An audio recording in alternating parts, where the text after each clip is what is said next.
Hi friends, welcome to drama queen channel. ఈరోజు నేను మీకు ఎక్స్ప్లెయిన్ చేయబోతున్న డ్రామా పేరు ద వరల్డ్ ఆఫ్ మ్యారీడ్. ఇది ఒక romance, thriller, suspense, melodrama అన్నమాట. ఇంకా మనం స్టోరీలోకి వెళ్ళిపోదాం. ఎపిసోడ్ స్టార్టింగ్లో ఒక ఆవిడ ఒక పెద్ద పార్సల్ని ఇంట్లోపలికి తీసుకొస్తుంది. దాంట్లో వాళ్ళ వెడ్డింగ్ ఫోటో ఉంటుంది. దాన్ని ఎంతో ప్రేమగా వాల్కి పెడుతుంది. చూడ్డానికి అందంగా చాలా బాగుంటుంది. ఈమె పేరే డాక్టర్ జీసున్ వు. మనము జీసున్ అని పిలుచుకుందాం. తర్వాత ఫ్రెష్ అయ్యి కిందికొచ్చి ఇంట్లో వాళ్ళ ఫ్యామిలీకి కావాల్సిన ఏర్పాట్లు, వంటలు అన్నీ చూసుకుంటూ ఉండగానే ఆ ఫోటో కొంచెం స్లైట్గా సొట్టా ఉందని గమనించి వెళ్ళి దాన్ని కరెక్ట్ చేస్తుంది. అలా ఆమె పర్ఫెక్షనిస్ట్ అన్న విషయం మనకు అర్థమైపోతుంది. అలా రాత్రి పడుకున్న తర్వాత ఎవరో ఒక అతను వీళ్ళ ఇంట్లోకి వస్తాడు. వచ్చి అంతా ఆర్గనైజ్డ్ ఉన్న ఇంట్లో మొత్తం సామాన్లన్నీ డిజార్గనైజ్డ్గా పడేసుకుంటూ లోపలికి వస్తాడు. అలా ఈవిడ దగ్గరికి వచ్చిన వెంటనే వచ్చేసావా అని అంటుంది. అలా అక్కడ వచ్చింది ఎవరో కాదు, తన భర్త. అతని పేరు లీ తేహో. మనం తేయో అని పిలుచుకుందాం. అలా వాళ్ళిద్దరూ వాళ్ళ నైట్ని స్పెండ్ చేసిన తర్వాత నెక్స్ట్ డే మార్నింగ్ స్కూల్కి టైం అవుతుంది. వాళ్ళ కొడుకును రెడీ చేయమంటూ వాళ్ళ హస్బెండ్ని లేపడానికి వస్తుంది. అలా వాళ్ళిద్దరూ చాలా ప్రేమగా ఉంటారన్న విషయం చూపిస్తారు. అలా అతని బట్టలన్నీ ఉతకడానికి తీసుకెళ్లేటప్పుడు అతని కోట్లో నుండి ఈ లిప్ బామ్ బయటపడుతుంది. ఇది నీ దగ్గర ఎందుకుంది అని ఆవిడ అడిగిన వెంటనే నా లిప్స్ డ్రై అవ్వడం వల్ల కొన్నాను అని అంటాడు. నువ్వు అమ్మాయిల లిప్ బామ్ కొన్నావా అంటూ నవ్వుకుంటూ అక్కడి నుండి వచ్చేస్తుంది. తర్వాత వాళ్ళ అబ్బాయి కిందికి వస్తాడు. వాళ్ళ అబ్బాయి పేరు లీ జూన్ యంగ్. మనం లీ జూన్ అని పిలుచుకుందాం. ఆ పిల్లోడికేమో మ్యాథ్స్ క్లాస్కి వెళ్ళడం అంటే ట్యూషన్కి వెళ్ళడం అస్సలు ఇష్టం లేదు. వాళ్ళ అమ్మనేమో గిటార్ నీకు ఇష్టం కాబట్టి నేర్పిస్తున్నాను, కాబట్టి నీ ఫ్యూచర్ కోసం మ్యాథ్స్ కూడా నేర్చుకో అని అంటుంది. అదే విషయమే వాళ్ళ నాన్న కంప్లైంట్ చేస్తే వాడు నాలాగా క్రియేటివ్, వాడిని ఎందుకు ఫోర్స్ చేస్తున్నావు అని అంటాడు. ఎంత క్రియేటివ్గా ఉన్నా బేసిక్స్ అనేది అవసరం అని చెప్తుంది. దాంతో వాళ్ళ నాన్న కూడా కన్విన్స్ అవుతాడు. అలా ఇంకా బయటికి బయలుదేరుతున్న తన వైఫ్ని దగ్గర తీసుకొని ఈరోజు చల్లగా ఉంది కాబట్టి ఈ స్కార్ఫ్ వేసుకో అంటూ ఒక స్కార్ఫ్ వేసి అక్కడ నుండి పంపించేస్తాడు. అలా వాళ్ళది ఒక హ్యాపీ ఫ్యామిలీ అనమాట. ఈవిడ డాక్టర్ కాబట్టి ఒక పెద్ద హాస్పిటల్లో వర్క్ చేస్తూ ఉంటుంది. ఆ హాస్పిటల్కి ఈమె అసోసియేట్ డైరెక్టర్ కూడా అనమాట. అలా తను అక్కడికి వెళ్ళేసరికి మొత్తం పోలీసులు వచ్చి ఉంటారు హాస్పిటల్కి. ఏమైంది అని కనుక్కోవడంతో వాళ్ళ డైరెక్టర్ ఈ కేసు గురించి మా అసోసియేట్ డైరెక్టర్తో మాట్లాడండి అని చెప్పి తప్పించుకుంటాడు. అలా అక్కడ ఏం జరిగింటుందంటే వాళ్ళ హాస్పిటల్లో వర్క్ చేస్తున్న ఒక సైకియాట్రిక్ డాక్టర్ ముందు రోజు ఎమర్జెన్సీ కోసం అంబులెన్స్లో తీసుకుపోతున్న ఒక వ్యక్తికి ఫస్ట్ ఎయిడ్ చేయమంటే అతని గొంతు పిసికి చంపడానికి ట్రై చేశాడు అని పోలీసులు కంప్లైంట్ చేస్తున్నారు. కానీ అది అతను తప్పు చేశాడన్న విషయం బయటికి వస్తే మాత్రం హాస్పిటల్కి చెడ్డ పేరు వస్తుందన్న దాంతో జీసున్ ఆ సిచ్యువేషన్ని చాలా జాగ్రత్తగా హ్యాండిల్ చేస్తూ అది ఒక ఎమర్జెన్సీ ప్రొసీజరే అని చెప్పి అతన్ని తప్పిస్తుంది. అలా అక్కడ నుండి వచ్చేసిన తర్వాత తన ఫ్రెండ్ సుల్ముంగ్ సొక్తో మాట్లాడుతూ ఉంటుంది. మనం ఈవిడని సుల్మ్యుంగ్ అని పిలుచుకుందాం. ఈవిడ ఒక గైనకాలజీ డాక్టర్. మన హీరోయిన్ జీసున్ ఫ్యామిలీ మెడిసిన్ డాక్టర్ అన్నమాట. అలా ఆవిడ జీసున్తో మీ ఆయన తిరిగి వచ్చాడు కాబట్టి నీ సంతోషం నీ మొహంలోనే తెలుస్తుంది అంటూ ఆట పట్టిస్తూ అక్కడ నుండి వెళ్ళిపోతుంది. అలా జీసున్ తన స్కార్ఫ్ కోట్ అక్కడ పెట్టి ఏప్రిన్ వేసుకునేటప్పుడు ఆ స్కార్ఫ్కి తన హెయిర్ కలర్ కాకుండా రెడ్ హెయిర్ కలర్లో తన హెయిర్ లెంత్ కంటే పొడవుగా ఉండే వెంట్రుక ఒకటి తగిలి ఉండడం గమనిస్తుంది. దాంతో జీసున్ చాలా డిస్టర్బ్ అయిపోతుంది.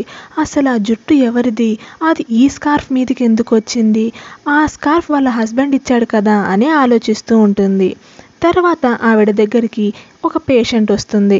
ఈ అమ్మాయి తనకి కొంచెము నిద్ర సరిగా పట్టకపోవడంతో ఒక పవర్ఫుల్ డ్రగ్ని ప్రిస్క్రైబ్ చేయమని అడిగితే నేను అందుకు ఒప్పుకోను, ఆ డ్రగ్ ప్రిస్క్రైబ్ చేయాలంటే నువ్వు ముందు సైకియాట్రిస్ట్ దగ్గర చూయించుకో అని అంటుంది. కానీ నన్ను సైకియాట్రిస్ట్ దగ్గరికి వెళ్ళడం నాకు ఇష్టం లేదు అంటూ ఆ అమ్మాయి కోపంగా అక్కడ నుండి వెళ్ళిపోతుంది. తర్వాత ఆవిడ దగ్గరే ట్రీట్మెంట్ తీసుకుంటున్న ఇంకొక పాత పేషెంట్ వస్తుంది. ఈవిడ ఒకప్పుడు మిస్ కొరియా అనమాట. మీ ట్రీట్మెంట్తో నేను సంతోషంగా ఉన్నాను, మా హస్బెండ్తో కూడా చాలా ఆనందంగా ఉన్నాను అంటూ వాళ్ళ ఇంట్లో తను ఒక బుక్ రాసినందుకు అది బాగా పబ్లిష్ అయినందుకు ఒక పార్టీ పెట్టుకుంటున్నామంటూ జీసున్ని ఇన్వైట్ చేయడానికి వచ్చి ఇన్విటేషన్ ఇచ్చి వెళ్ళిపోతుంది. అలా ఆవిడ హెయిర్ కలర్ కూడా రెడ్గా అంతే లెంత్ ఉండడం గమనించిన జీసుకి తలలో మళ్ళీ అదే తిరుగుతూనే ఉంటుంది. ఇంకా వచ్చి ఆ వెంట్రుకను గురించి చూస్తూ ఆలోచిస్తూ దాన్ని తీసి డస్ట్బిన్లో పడేస్తుంది. తర్వాత తన కొడుకుని స్కూల్ నుండి పికప్ చేసుకోవడానికి వెళ్ళిన జీసు అక్కడే ఈవిడని కలుస్తుంది. ఈవిడ ఇంతకుముందు తేయో వాళ్ళ ఆఫీస్లోనే వర్క్ చేస్తూ ఉంటుంది. 1 year బ్యాకే తేయోకి పర్సనల్ అసిస్టెంట్ లాగా జాయిన్ అయి ఉంటుంది. ఈ అమ్మాయి హెయిర్ కలర్ కూడా దాదాపుగా అలాగే ఉండడం, అంతే లాంగ్గా ఉండడం గమనించిన జీసు ఈమెనా అని ఆలోచిస్తూ ఉంటుంది. అప్పుడే రోజు రాత్రి 7 గంటలకి ఆఫీస్ నుంచి వస్తున్నా అని చెప్పిన వాళ్ళ భర్త తేయో రోజు 5 గంటలకే ఆఫీస్ నుండి పని అయిపోగొట్టుకొని వెళ్ళిపోతాడన్న విషయం వాళ్ళ అసిస్టెంట్ చెప్పడంతో తను షాక్ అవుతుంది. ఇంటికి వచ్చిన తర్వాత తేయో బర్త్డే రాబోతుంది కాబట్టి అందుకు కేక్ డిజైన్ని వాళ్ళ కొడుకే గీస్తూ ఉంటాడు. దాంట్లో ఒక డిజైన్ని సెలెక్ట్ చేస్తుంది. అంతలో వాళ్ళ హస్బెండ్ ఇంటికి వస్తాడు. అప్పుడే ఒక వైన్ బాటిల్ కూడా తీసుకొస్తాడు. అలా వాళ్ళ కొడుకు పైకి చదువుకోవడానికి వెళ్ళిపోయిన వెంటనే వాళ్ళ భర్త చాలా డిజార్గనైజ్డ్గా తినడం అవన్నీ తనకి అస్సలు నచ్చదు. అందుకు జీసున్కి చాలా ఇరిటేషన్ వస్తూ ఉంటుంది. తర్వాత వాళ్ళ ఫ్రెండ్ అప్పుడే ట్రిప్ నుండి తిరిగి రావడంతో ఆవిడికి వంట చేసింది తీసుకోబోయి షేర్ చేసుకోవడానికి వెళ్తుంది జీసున్.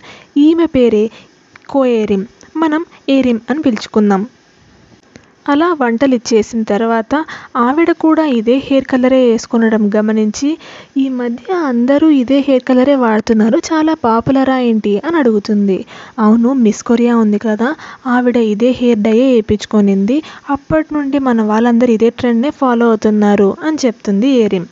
అలా ఆవిడ దగ్గర తేయో దగ్గర ఉన్నట్లాంటి లిప్ బామే ఉండడం గమనిస్తుంది జీసున్. అంతలో ఏరిమ్ వాళ్ళ హస్బెండ్ వస్తాడు. ఇతని పేరు సంజయ్ హ్యూక్, మనం సంజయ్ అని పిలుచుకుందాం. ఇతను ఒక CA అనమాట.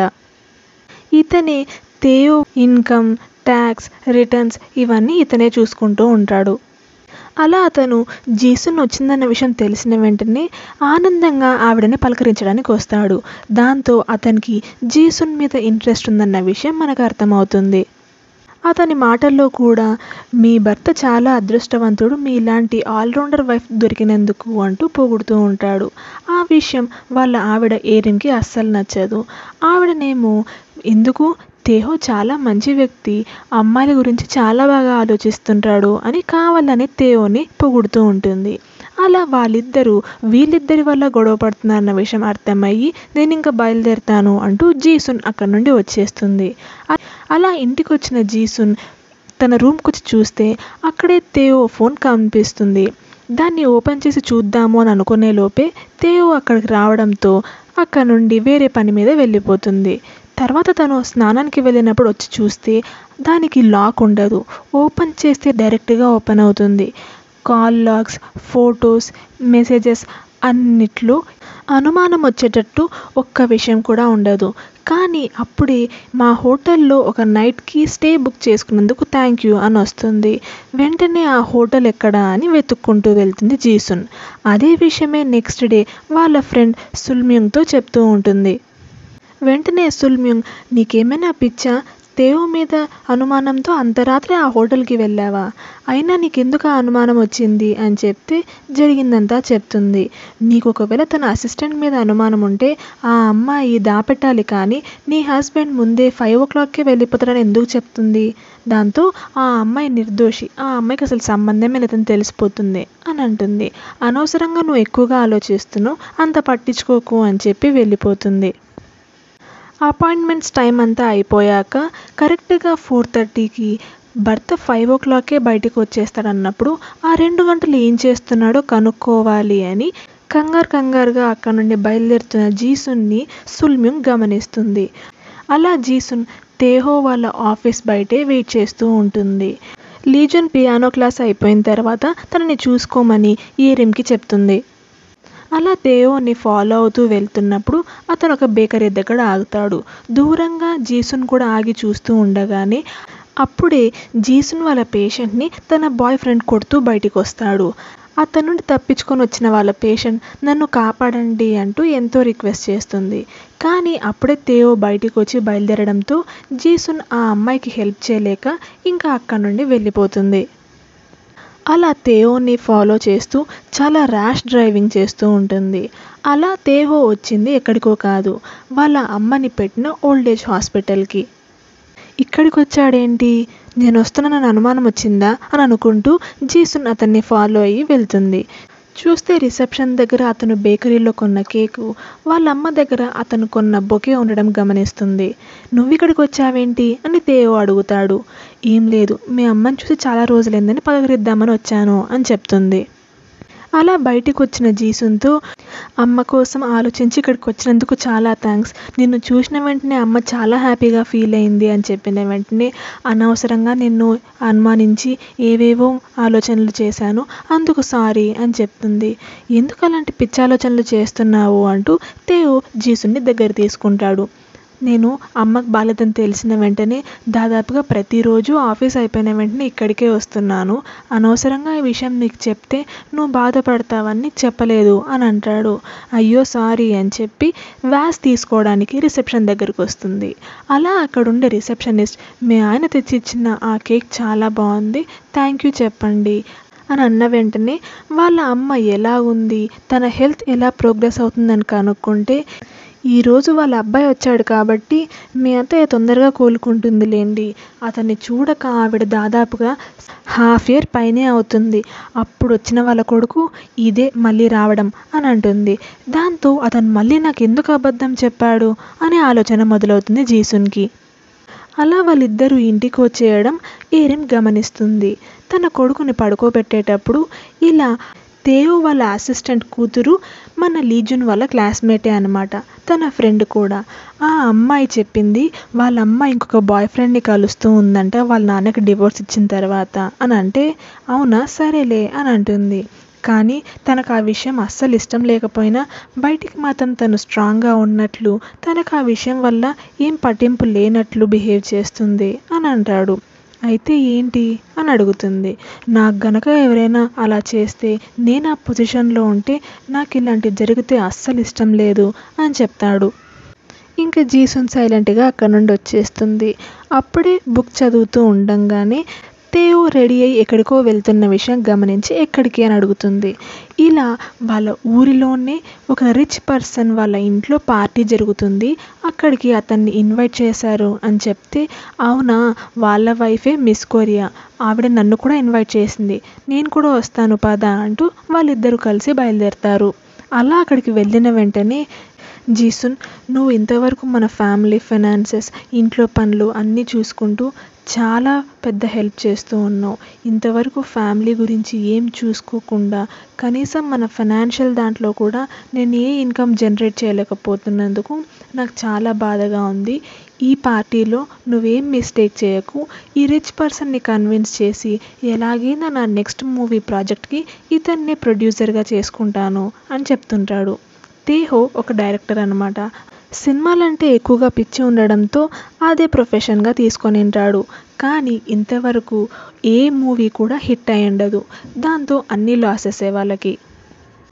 కాబట్టి ఇంటి పనులు, బయట నుండి సంపాదన అన్నీ జీసునే చూసుకుంటూ ఉంటుంది.